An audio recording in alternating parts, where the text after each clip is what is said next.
তাদের মাধ্যমে এটারও একটা টিকিটের ব্যবস্থা যদি করা যায়, শো হবে, তাতে করে তাদের যে পোশাক পরিচ্ছদ তারও ডেভেলপমেন্ট হবে, বিভিন্ন যেসব যন্ত্রপাতি আছে তারও ডেভেলপমেন্ট হবে।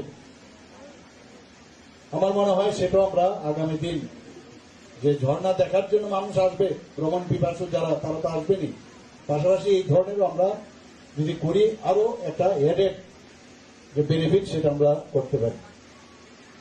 130 কিলোমিটার দূর এই ঝর্ণা, মানে যদি আগরতলা থেকে আমরা সেন্টার আমাদের ডিস্টেন্স যদি বলি, মানুষ হাজার হাজার কিলোমিটার দূরে যায়।